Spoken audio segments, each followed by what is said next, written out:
মোহাম্মদ ইউনূসকে কার্যত অকাত বোঝালো পাকিস্তান। 1971 সালে যে জেনোসাইড পাকিস্তানের সেনাবাহিনী বাংলাদেশের সাধারণ নাগরিকদের উপর করেছিল, তার জন্য ক্ষমা চাইতে হবে, এ এক দাবি বাংলাদেশ সরকারের পক্ষ থেকে পাকিস্তানকে করা হয়েছিল। কিন্তু পাকিস্তান পরিষ্কার জানিয়ে দিয়েছে, ক্ষমা চাওয়ার প্রশ্নই নেই, যা হয়ে গেছে তা ভুলে যান, সামনের দিকে এগিয়ে গিয়ে বাংলাদেশ এবং পাকিস্তান একত্রে কাজ করতে প্রস্তুত। দেখুন, এই মুহূর্তে পাকিস্তানের ডেপুটি প্রাইম মিনিস্টার বাংলাদেশ সফরে গেছেন। আপনারা জানেন, ভারত পাকিস্তানের জন্য এয়ার স্পেস বন্ধ করে দিয়েছে। ফলে তিনি কিন্তু অনেকটা পথ ঘুরে মায়ানমারের উপর দিয়ে বাংলাদেশে গেছেন।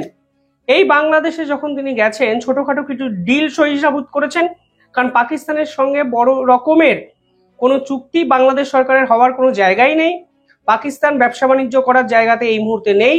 একটা দেশ কার্যত ধারে চলছে, IMF এর টাকায় চলছে, আমেরিকার ব্যাক সাপোর্টে চলছে। ফলে সেই দেশের সঙ্গে ব্যবসা বাণিজ্য কিভাবে হবে তা বাংলাদেশ সরকারও আসলে বুঝতেই পারেনি। ফলে ছোটখাটো কিছু ডিল হয়েছে। কিন্তু ইম্পর্টেন্ট বিষয় হলো, সাধারণ মানুষের আবেগটাকে বুঝে মোহাম্মদ ইউনূস সেই পাকিস্তানের ডেপুটি প্রাইম মিনিস্টারকে বলে বসেন যে 1971 সালে যে জেনোসাইড হয়েছে তার জন্য আপনাদের ক্ষমা চাইতে হবে। দেখুন, এই কথাটা বলা ছাড়া বাংলাদেশ সরকারের কাছে কিন্তু আর কোনো উপায় নেই। কারণ মোহাম্মদ ইউনূস আসলে যে পাকিস্তানের দালাল, তিনি যে জামাতপন্থী, তা কিন্তু আজকে বাংলাদেশের সাধারণ মানুষ স্পষ্ট বুঝে গেছেন। ফলে আজকে যদি পাকিস্তানের সঙ্গে এই সম্পর্ক তিনি আরো বাড়িয়ে যান, আরো যদি বর্ধিত করেন, তাহলে কিন্তু বাংলাদেশের সাধারণ মানুষই প্রশ্ন তুলবেন যে যাদের সঙ্গে লড়াই করে আমরা স্বাধীনতা পেয়েছি, যাদের সঙ্গে লড়াই করতে গিয়ে আমাদের দেশে প্রায় 3 থেকে 30 লক্ষ মানুষ মারা গেছে, তুমি তাদের সঙ্গে এই ধরনের সম্পর্ক কেন তৈরি করছো? আর পাকিস্তানের বর্তমান যা ইমেজ, তা তো খুব একটা ভালো ইমেজ নয়।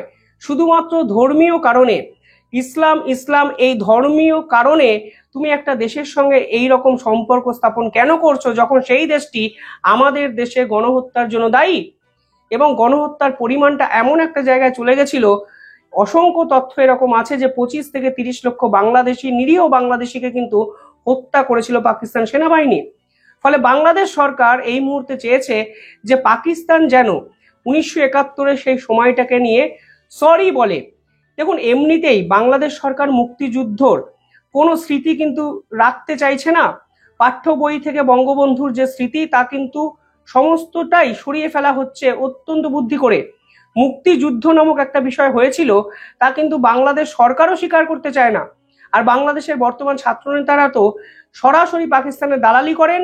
ভারত বিরোধিতা করতে গিয়ে তারা সেই রকম হানাদারি শক্তি পাকিস্তান, যারা দিনের পর দিন এই পূর্ব পাকিস্তান অর্থাৎ বাংলাদেশকে পায়ের তলায় দাবিয়ে রেখেছিল, তাদের হয়েই কথা বলেন, যা কিন্তু বাংলাদেশের মানুষ এখন বুঝে গেছেন।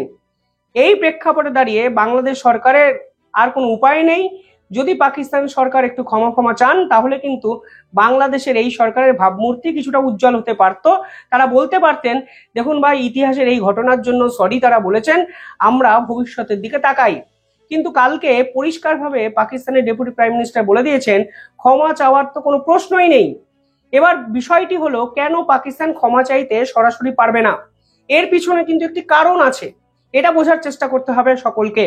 দেখুন, এই মুহূর্তে পাকিস্তানের যে সেনা প্রধান বা ফিল্ড মার্শাল আসিম মুনির, তিনি কিন্তু দ্বিজাতি তত্ত্ব সামনে নিয়ে এসেছিলেন কাশ্মীরের পেহেলগাম হত্যাকাণ্ডের আগে। অর্থাৎ তাদের দ্য টু নেশন থিওরি, বিখ্যাত টু নেশন থিওরি, তার প্রবক্তা আসিম মুনির পাকিস্তানে কিন্তু এখনো এই পার্টিকুলার থিওরিটা প্রতিষ্ঠিত করতে তিনি চেয়েছেন। অর্থাৎ তিনি মনে করেন হিন্দুদের জন্য আলাদা রাষ্ট্র, মুসলমানদের জন্য আলাদা রাষ্ট্র। পাকিস্তানের ফিল্ড মার্শালের এই দাবি সম্পূর্ণভাবে খারিজ হয়ে যাবে যদি তারা 1971 সালের এই বাংলাদেশকে স্বীকৃতি দিয়ে দেন। অর্থাৎ যদি দুটো রাষ্ট্র হওয়া উচিত হয়, তাহলে বাংলাদেশ তাহলে কিসের ভিত্তিতে তৈরি হলো? ইসলাম ধর্মের বাংলাদেশ তো পাকিস্তানের সঙ্গে থাকার কথা ছিল।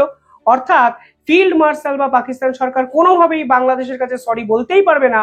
কারণ যদি তারা সরি বলে, তাদের প্রচলিত এই টু নেশন থিওরি তারাই কিন্তু ভায়োলেট করবে এবং আন্তর্জাতিক স্তর পাকিস্তানকে দেখে যেরকম হেসেছে এর আগে, ভবিষ্যতে আরো বেশি করে হাসতে পারে। অর্থাৎ হিন্দু আলাদা, মুসলমান আলাদা, এক্ষেত্রে তারা প্রতিষ্ঠিত করতেই পারবে না বাংলাদেশে গিয়ে। পাশাপাশি দ্বিতীয় যে কারণটা অত্যন্ত ইম্পর্টেন্ট তা হলো এই মুহূর্তে জেনোসাইড যদি পাকিস্তান স্বীকার করে তাহলে কিন্তু পাকিস্তানকে ক্ষতিপূরণ দেওয়ার একটা জায়গা তৈরি করতে পারে। কারণ আজকে মোহাম্মদ ইউনূস আছে, কালকে অন্য শাসক আসবে, যদি অফিসিয়ালি সরি পাকিস্তানের পক্ষ থেকে বলা হয় তাহলে ওই সরি বা অফিসিয়াল লেটার নিয়ে যে কোনো শাসক রাষ্ট্রসংঘের কাছেও চলে যেতে পারে ভবিষ্যতে।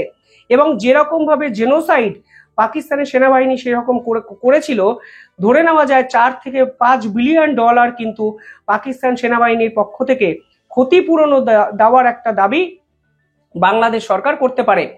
পাশাপাশি 1971-এর কিছুটা আগে, শুধু তো 1971 সালের নিয়ে আমরা আলোচনা করি, কিন্তু 1970 সালেও তো গণহত্যা হয়েছে বাংলাদেশে। ভারতের সেনাবাহিনী ঢুকে এই পুরো বিষয়টাকে মিটমাট করার জায়গায় নিয়ে গেছে, নালে আজকে বাংলাদেশ স্বাধীনই হতো না। বাংলাদেশের নির্লজ্জ কিছু সমর্থক ভারতের সেনাবাহিনীর এই অবদানটাকে স্বীকারই করে না।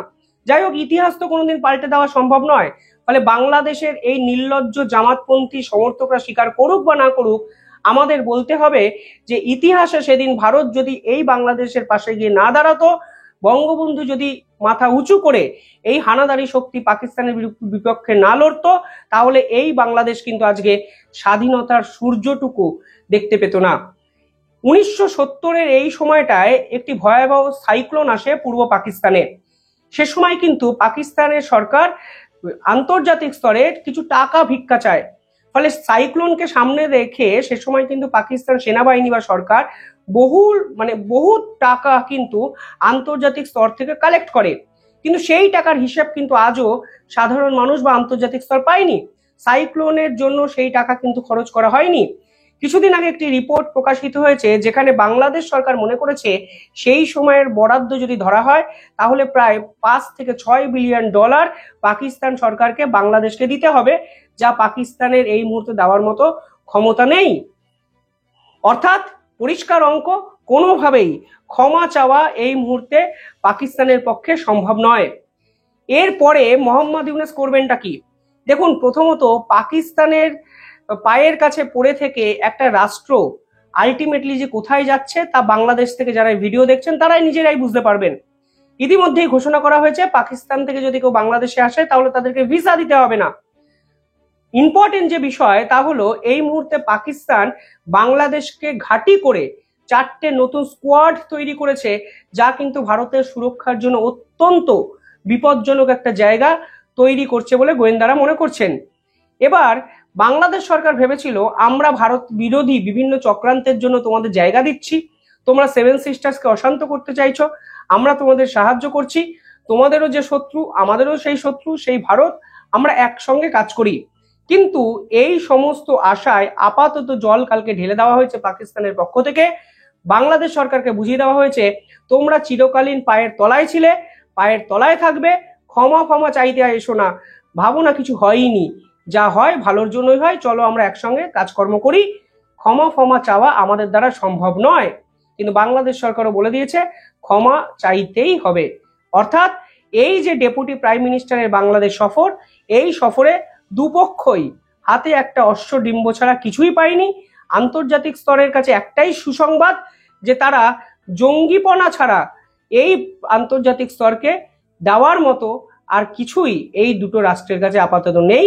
ফলে ভারতের জন্য টেনশন বাড়লেও, উদ্বেগ বাড়লেও আসলে বাংলাদেশ এবং পাকিস্তানের কাছে এই বৈঠক আলটিমেটলি অত্যন্ত ব্যর্থতার সঙ্গে শেষ হয়েছে তা বিশেষজ্ঞরা মনে করছেন। আপনারা কিভাবে দেখছেন পুরো বিষয়টি কমেন্টে জানাবেন।